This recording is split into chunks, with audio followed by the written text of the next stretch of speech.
Hello guys, good morning. Welcome po ulit sa aking YouTube channel, Aris Vlog ng Zamboanga del Norte.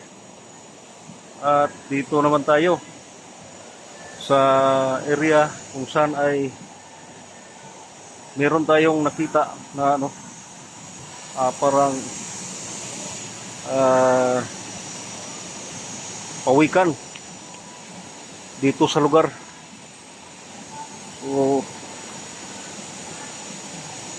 So ito yun, hugis pawikan na bato na sabi-sabi nila ay mayroon daw butas ang katawan ng bato na ito. Tingnan natin.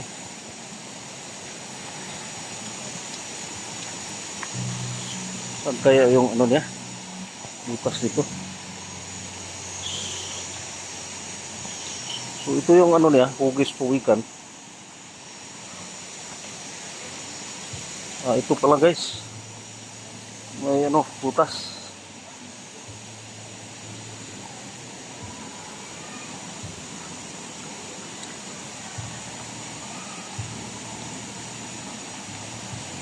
Ayan, butas. May tubig.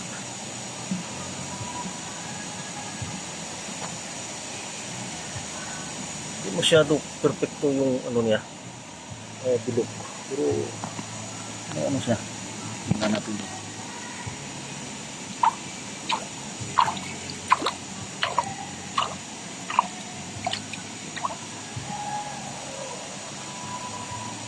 Ito yung butas na sinabi nila.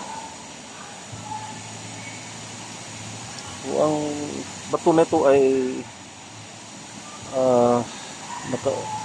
parang hugis pawikan talaga. Pero may butas siya.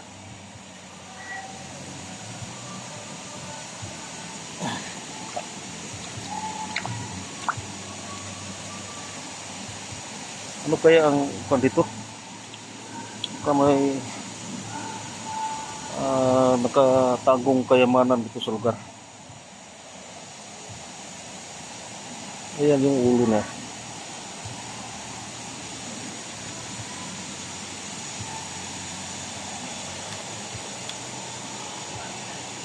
Isa lang yung butas niya. Ayan. Nasa gilid ng katawan ng hugis pawikan o pagong. Kasi malit na ilog pala ito. Kung sa dagat ay pawikan. So kung nasa tayo, sapa o ilog ay pagong. Tawag dito. Ayan yung ulo niya. Nakatingin doon sa unahan.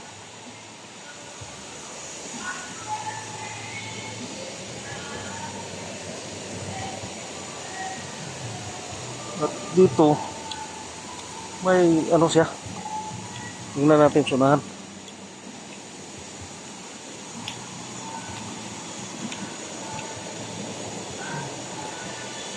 So, ayan yung niya, nakasadyo siya ay hugis pagong.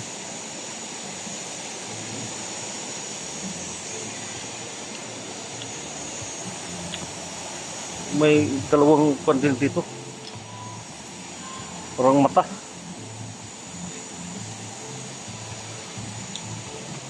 Ayan parang mata siya. Tingnan dito,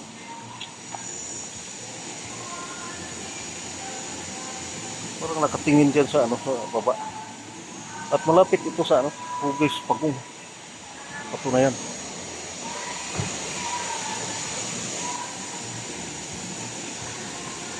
So, ano kayong ibig sabihin nito?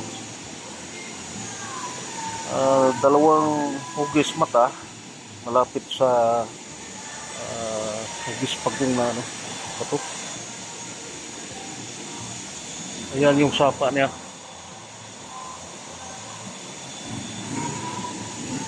So ito lang guys,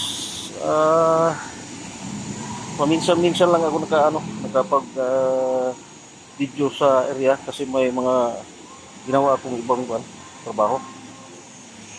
So paki-like na lang po at paki-subscribe po sa aking TV channel, Aris Vlog ng Zamboanga del Norte.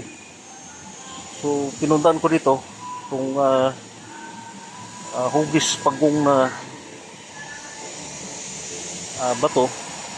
Ayan. At malapit dito sa parang dalawang mata. Ayan. Baka may itinagong kwan dito, hidden treasure. Hindi lang natin malalaman kung saan nakalagay. So ito lang guys, maraming salamat sa kunting oras sa panonood. Salamat po.